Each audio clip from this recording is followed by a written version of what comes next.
हमने अपना सारा संगठन नए सिरे से बनाया है। बहुत सारे नए साथियों को जिम्मेवारी दी है।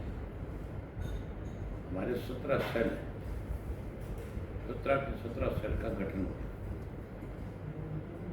जहाँ हमने हल्का सतह पे संगठन खड़ा कर दिया अपना, वहीं अब उसको बूथ के सतह पे लेकर के जाएंगे और उसके लिए 3 गांव का एक जोन बनाएंगे। शहर में इसी तरह 3 वार्ड का एक जोन बनाएंगे और उसमें जो बूथ आएगा उस बूथ के ऊपर हर सेल का एक व्यक्ति मेंबर बनेगा। हम हर बूथ के ऊपर 18 से 20 लोगों की टीम खड़ी करना चाहते हैं। हमने अपने साथियों की जिम्मेवारी लगानी भी शुरू कर रखी है। हमने जोन में बना दिया, पूरे प्रदेश को 3 जोन में बांट दिया। एक जोन बना दिया अम्बाड़ा का, एक हिसार का और एक बना दिया गुड़गांव का।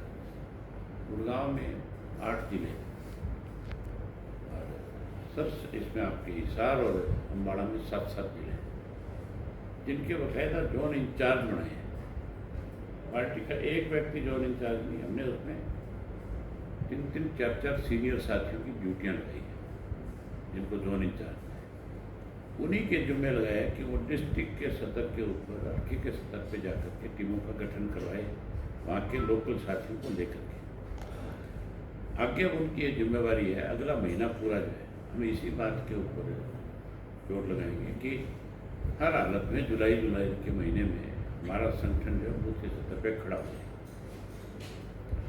6000 कुछ काम है।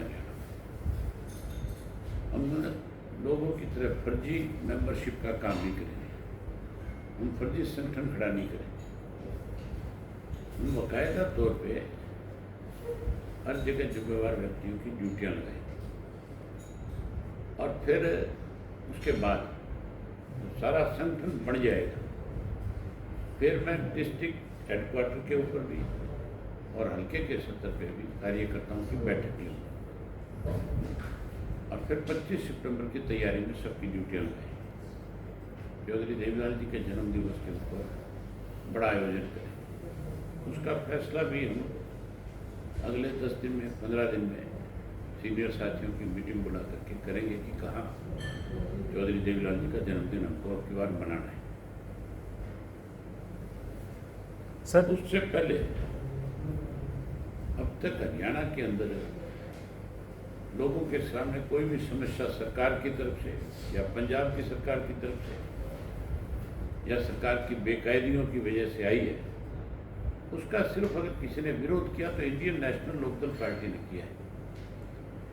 आप पानी का मामला ले लें, जब पंजाब ने पानी देने से मना कर दिया था, अकेला इंडियन नेशनल लोकदल पार्टी थी जिसने पहले तो जिला भर में प्रदर्शन किया और जिले के बाद फिर हमने बाकायदा तौर पे चेतावनी दी, गवर्नर से मिलकर के प्रेस के माध्यम से पंजाब की सरकार को आगाह किया और कहा कि या तो 25 तारीख तक पानी छोड़ दोगे, अगर 25 को पानी नहीं आया तो फिर 25 तारीख को हम पंजाब के सारे रास्ते बंद कर देंगे।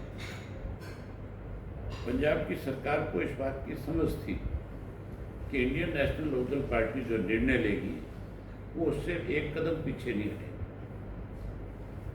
और जब हमने ये कहा कि एक दिन तो हमें सिर्फ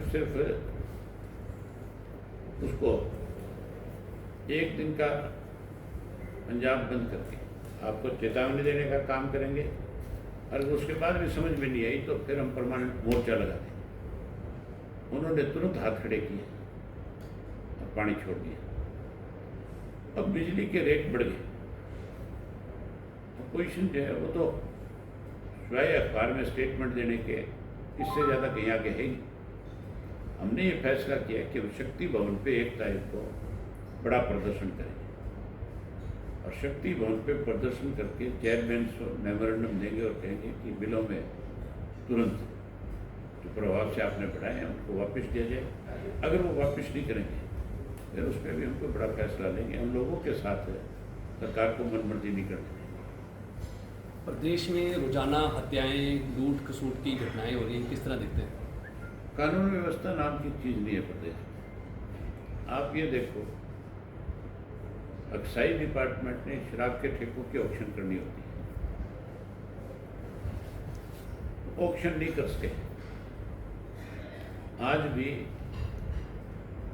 करीब करीब कहते हैं कि 12-13 जिले ऐसे हैं जिनमें शराब के ठेकों की ऑक्शन नहीं हो पाई।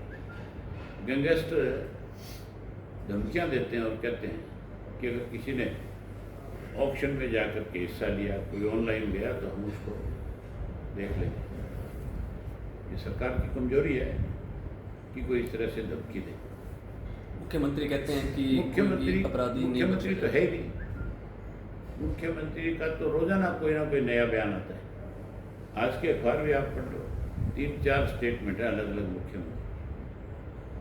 स्टेटमेंट देने से काम नहीं चल सकता, काम करके दिखाओ, तब लोगों में विश्वास होगा। मुख्यमंत्री तो रोजाना प्रधानमंत्री के साथ एक फोटो लगाता है अपनी अखबार में, आज फलानी जयंती है, आज फलानी जयंती है।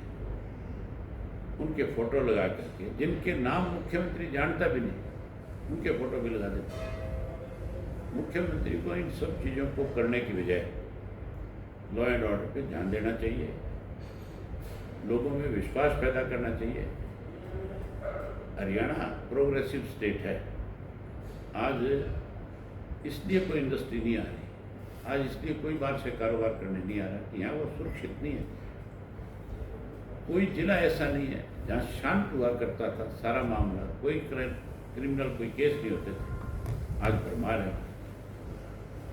आज कुरुक्षेत्र देखो, यमुनानगर देखो, करनाल देखो, अम्बाड़ा देखो, सरसा, फतेहाबाद, हिसार, इन जिलों में महेंद्रगढ़, रिवाड़ी, कोई क्राइम नाम की चीज ही नहीं थी। आज कोई दिन ऐसा नहीं जाता जिस दिन गैंगस्टर किसी को धमकी ना दे, पैसे ना वसूले, कोई किडनैप ना कर दे। ये सब सरकार के संरक्षण में सरकार ही करा रही है, सारा सरकार का। हरियाणा कृषि विद्यालय में छात्राओं के साथ जिस तरह से बर्बरता से लाठीचार्ज हुआ, उसके बाद सरकार अभी भी पीछे हट रही है, उनकी मांगे पूरी नहीं कर रही है। स्टूडेंट हमारा भविष्य कहते हैं। हम जब उनके बीच में जाते हैं तो ये कहते हैं कि हमारा कल है, ये हमारा भविष्य है।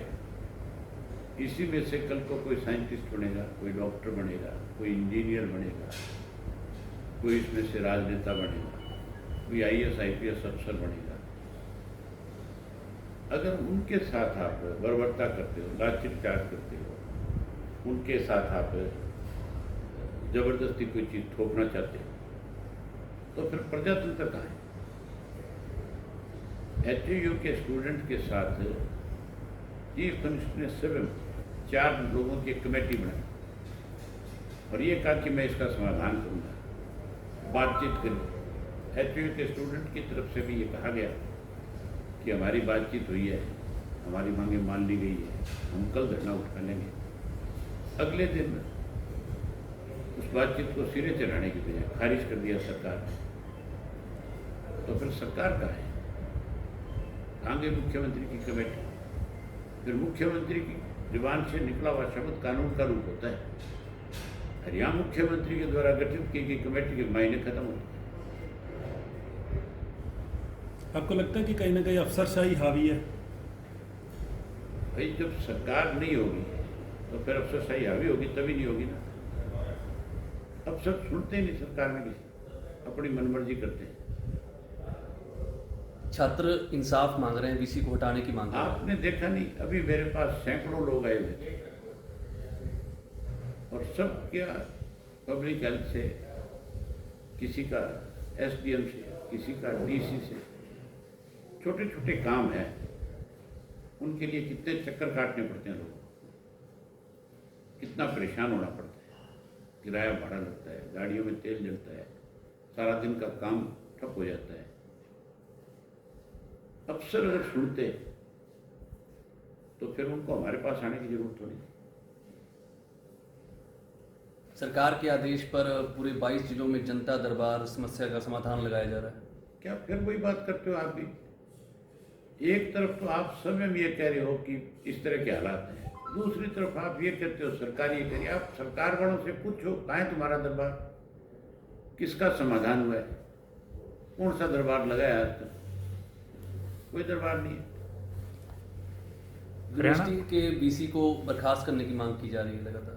करना चाहिए, ऐसे तानाशाह लोगों को तुरंत बर्खास्त करना चाहिए, उनके खिलाफ कानूनन कार्रवाई होनी चाहिए और उसको माफ़ी मांगनी चाहिए बच्चों से।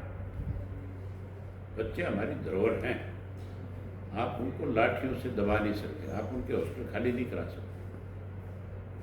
सर, हरियाणा में कांग्रेस को किस तरीके से देखते हैं, क्योंकि जो मुद्दे मुख्य विपक्षी पार्टी को उठाने चाहिए थे, हालांकि एनएलओ किसान की कमेरे की आवाज़ उठा रही है, लेकिन मुख्य विपक्षी पार्टी है, अपना नेता तक नहीं चुन पा रहे हैं, ना कोई मुद्दे। 3 लोग हैं, 4 लोग हैं कांग्रेस में जिनकी रोजाना स्टेटमेंट आती है, धरातल पे कहीं नहीं है, सिर्फ स्टेटमेंट देते हैं और वो अखबार में छप जाती है। वो अखबार की स्टेटमेंट से अपने आप को ये साबित करना चाहते हैं कि हम आपकी आवाज़ को उठाने का काम करते हैं। कांग्रेस जो है वो विपक्ष नहीं है, कांग्रेस तो सत्ता पक्ष के साथ है। हुड्डा साहब तो पूर्ण रूप से उनकी कठपुतली है। नेता प्रतिपक्ष नहीं बना पा रहे हैं अभी तक, क्या मानते हैं कि आपसी गुटबाजी के दीवाना कारण? पिट रहे ना। आप ये देखो, डिस्ट्रिक्ट का प्रधान बनाने के लिए राहुल गांधी को इंटरफेरेंस करनी पड़ रही है, तो फिर कांग्रेस कहाँ रहेगी? किस कांग्रेस की बात करते हो आप? जिस राहुल गांधी के पास है, इतनी फुर्सत नहीं होनी चाहिए अपोजिशन लीडर के पास है कि वो स्टेट में भी किसको लीडर बनाए। आज उसको ब्लॉक स्तर के ऊपर मीटिंगें करवानी पड़ती है। इतनी बड़ी किरकिरी है कांग्रेस की।